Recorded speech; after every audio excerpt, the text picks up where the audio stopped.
Professor Kindiki, in your first stint as CS Interior, you are associated with strong statements such as "we will crush you," you'll be met with the full force of the law, "we will deal with you firmly and deadly," and many other words like that. Statements which seem to fuel police extrajudicial action. And Kenyans have taken notice of such statements that probably they fuel police extrajudicial action and the use of excessive force, because if you tell people we'll crush you, the police will crush you, that's what it will entail. As you see now, there's a new awakening in this country about what public officers are saying. How different will you be if we approve you? Secondly, you are also the civilian face among the police and the security organs that we have. But as you took up this job, probably Professor Kindiki, you became more of them, more of a police officer, not a civilian within. You are donning police uniform, you are all over police choppers, and you behave like a police officer. Which probably took you away from the police direction that you're supposed to give the forces, and became more of an operational leader instead of a policy director in the force. How will you be different on this? And probably lastly, you are more in the sky than on earth.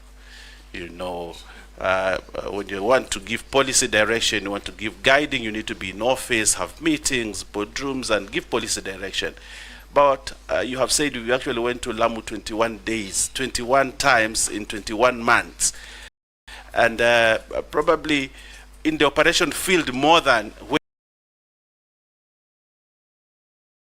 you are required to give operational or to give policy guidance and direction. And that's why the police force and the administration, national government administration, is not properly coordinated. How different will you be when we approve you as CS? I thank you. Professor? Mr. Speaker, thank you. I've been asked to say whether I'll change my language. Mr. Speaker, I need to clarify that it is true I have used very, very unique language. But Mr. Speaker, this is security language. And the people I address when I use those terminologies are not the law-abiding citizens of Kenya. The people I address with that difficult terminology or unique terminology are terrorists, bandits, organized criminals.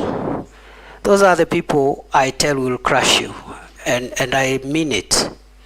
Last time I appeared before here, the member for Samburu West asked me what I will do in Kurkur and other places when criminals descend into gorges, and I'll say I'll flatten the gorges. We've done a bit of that.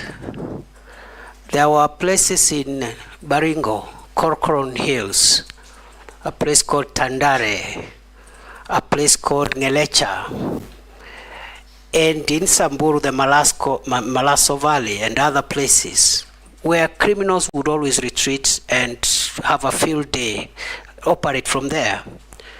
We've neutralized them and removed them from there. So, the use of force is permitted by law, depending on who that force is used against and in what circumstances. And the escalation methods are used. You start by asking them to surrender. If they don't, you use other methods until, if they challenge you or they want to kill police officers, the police officers will kill them before they kill the officer. That is the law.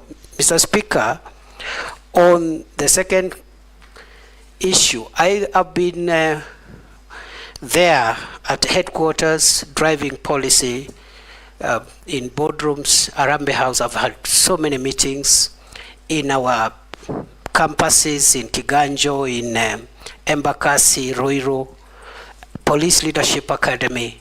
But I've also been in the field more. Why?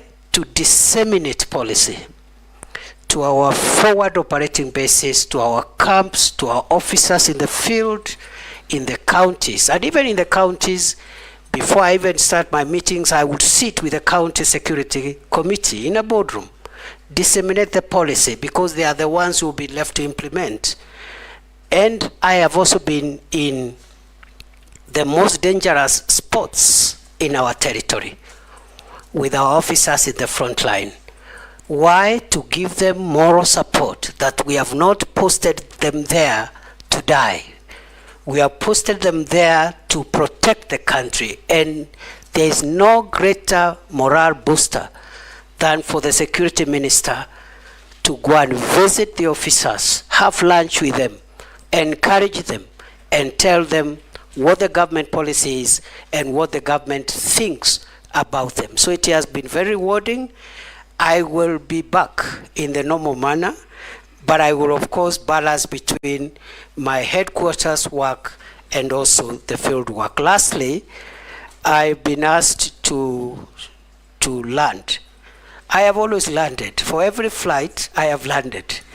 And finally, on the issue of uniform, what I wear is tactical attire, because there are some things which protective clothing that you need tactical wear to be able to have protective clothing and protective facilities, because you're in a dangerous situation. I don't wear that on the streets of Nairobi.